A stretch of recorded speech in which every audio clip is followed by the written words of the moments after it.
नमस्कार। उत्तर प्रदेश के Dadri lynching case में एक नया नाटकीय मोड़ देखने को मिल रहा है।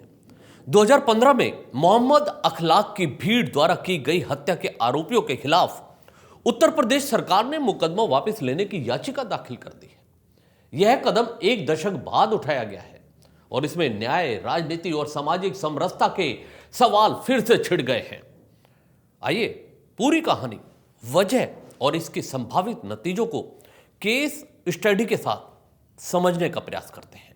यह घटना 28 सितंबर 2015 की रात की है, जब दादरी के बिसाहड़ा गांव में भीड़ ने मोहम्मद अखलाक और उनके बेटे दानिश पर हमला कर दिया था। भीड़ का आरोप था कि उन्होंने गाय मारी है और उसके मांस को फ्रिज में रखा गया है। अखलाक इसमें गंभीर रूप से घायल हो गया था। बाद में उसकी मौत हो गई थी। दानिश बच गया था, लेकिन काफी जख्मी था। कई व्यक्तियों पर विभिन्न आईपीसी की धाराओं में मुकदमे दर्ज किए गए।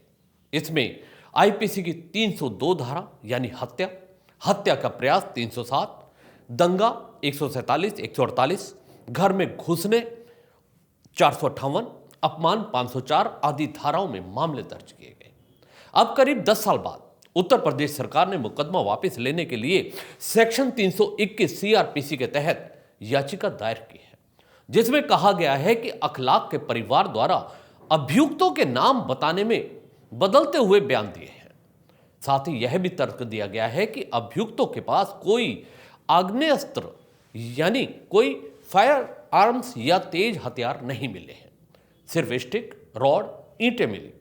सरकार ने अभियोग वापस लेने की मांग करते हुए यह भी कहा कि ऐसा समाज में शांति और सामाजिक समरसता बनाए रखने के लिए किया जाना चाहिए। अर्जी में संविधान की बराबरी के अधिकार का जिक्र भी किया गया है। यह तर्क है कि अभियुक्तों को भी निष्पक्ष व्यवहार मिलना चाहिए। अर्जी 15 अक्टूबर 2025 को सूरजपुर कोर्ट गौतम बुद्ध नगर में दाखिल की गई थी। अब सुनवाई की अगली तारीख 12 दिसंबर 2025 को तय की गई है और आरोपी कानूनी दायरों से बरी हो सकते हैं। सरकार के इस निर्णय पर प्रतिक्रियाएं और विवाद भी सामने आने लगे हैं।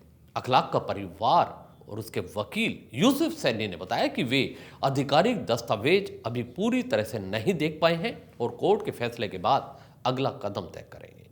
वहीं इस मामले में एआईएमआईएम के प्रमुख असदुद्दीन ओवैसी ने इस फैसले पर तीखी आलोचना की है। उन्होंने कहा है कि अन्याय की बुनियाद पर समरसता मुमकिन नहीं, दोषियों को बख्शा जाना सामाजिक विसंगति को बढ़ाता है।